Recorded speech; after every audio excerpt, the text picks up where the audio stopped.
കോഴിക്കോട് വടകരയിൽ കടകളിൽ മോഷണം. എടോടിയിലുള്ള 3 കടകളിലാണ് മോഷണം നടന്നത്. CCTVയുടെ കണക്ഷൻ വിച്ഛേദിച്ച ശേഷമായിരുന്നു മോഷണം. പ്രതിയുടെ CCTV ദൃശ്യങ്ങൾ പുറത്തുവന്നു. ഷഹദ് റഹ്മാൻ വിവരങ്ങളുമായി ചെയ്യുന്നു. ഷഹദ്, CCTV വിച്ഛേദിച്ച് അതിവിദഗ്ധമായ മോഷണം നടത്തിയതാണ്. പക്ഷേ എവിടെ ഒരു ക്യാമറ പിഴച്ചുപോയി, ആളുടെ ദൃശ്യം കുടുങ്ങിയിട്ടുണ്ട്. ആൾ ആരെന്ന് മനസ്സിലായിട്ടുണ്ടോ?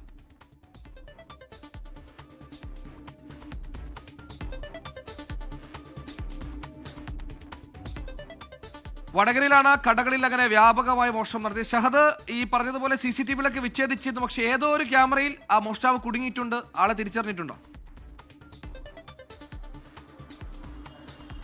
സുഹൈൽ, തീർച്ചയായിട്ടും. കാരണം ഇയാളെ സംബന്ധിച്ചിടത്തോളം ഇയാൾ CCTVയുടെ വയറെല്ലാം വിച്ഛേദിച്ചാണ് ഇത്തരത്തിൽ മോഷണം നടത്താനുള്ള ശ്രമം നടത്തിയിട്ടുണ്ടായിരുന്നത്, അല്ലെങ്കിൽ മോഷണം നടത്തിയിട്ടുള്ളത്. പക്ഷേ നമുക്കറിയാം, ഏതൊരു കളവ് ചെയ്യുമ്പോഴും അതിനൊരു തുമ്പ് അതവിടെ അവശേഷിക്കും. ഏറ്റവും ഒടുവിലാണ് ഇപ്പോൾ ഈ സംഭവവുമായി ബന്ധപ്പെട്ട് എന്തായാലും ഈ കള്ളൻ കുടുങ്ങുന്നു എന്ന ഒരു സാഹചര്യം വരുന്നത്. വടകര എടോടിയിൽ പ്രവർത്തിക്കുന്ന chip and tech mobile sales and service, അതുപോലെ തന്നെ ന്യൂയോർക്ക് റെഡിമെയ്ഡ് ഷോപ്പ്, അതുപോലെ തന്നെ ഫ്രണ്ട്സ് ബുക്ക് സ്റ്റോർ എന്നിവിടങ്ങളിലാണ് ഈ മോഷണം നടന്നിട്ടുള്ളത്. മൊബൈൽ ഷോപ്പിൽ നിന്ന് 2 ലക്ഷത്തിലധികം രൂപ വില വരുന്ന 6 ഫോണുകളും അതുപോലെ തന്നെ 5000 രൂപയും അവിടെ നിന്ന് നഷ്ടമായിട്ടുണ്ട്.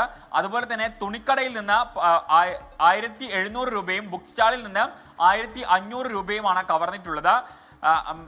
ഈ സംഭവവുമായി ബന്ധപ്പെട്ട ഈ നേരത്തെ സുഹൈൽ സൂചിപ്പിച്ചതുപോലെ തന്നെ CCTV വിച്ഛേദിച്ചുകൊണ്ടാണ് അയാൾ മോഷണം നടത്താൻ ശ്രമിച്ചിട്ടുണ്ടായിരുന്നത് എന്നുള്ളതാണ് ഏറ്റവും പ്രധാനപ്പെട്ടിട്ടുള്ള കാര്യം. എന്തായാലും ഈ സംഭവവുമായി ബന്ധപ്പെട്ട ഇപ്പോൾ പോലീസ് കേസെടുത്തിട്ടുണ്ട്. ഇയാളെ ഉടൻ തന്നെ പിടികൂടാനാകും എന്നുള്ളതാണ് പോലീസ് പ്രതീക്ഷിക്കുന്നത്. വിരലടയാള വിദഗ്ധരും അതുപോലെ തന്നെ ഡോഗ് സ്ക്വാഡും ഒക്കെ ഈ സംഭവ സ്ഥലത്തെത്തുകയും പരിശോധന നടത്തുകയും ചെയ്തിട്ടുണ്ട്. എന്തായാലും 4 പാടും CCTV ക്യാമറ ഉള്ള കാലത്താണ് എത്ര ക്യാമറകൾ ഒരാൾക്ക് വിച്ഛേദിക്കാൻ പറ്റും? എങ്ങനെയായാലും എവിടെയെങ്കിലും കുടുങ്ങും. അതുപോലെ ഈ കള്ളനും കുടുങ്ങിയിട്ടുണ്ട്. ആളെ ഉടൻ തിരിച്ചറിയും, അകത്താക്കും. ലോകത്തെവിടെയായാലും ഏത് സമയത്തും 24 വാർത്തകളും ഓഗ്മെന്റഡ് റിയാലിറ്റി പാക്കേജുകളും എക്സ്പ്ലെയിനറുകളും വിശദമായി കാണാൻ ഞങ്ങളുടെ YouTube ചാനൽ നിങ്ങൾക്ക് സബ്സ്ക്രൈബ് ചെയ്യാം.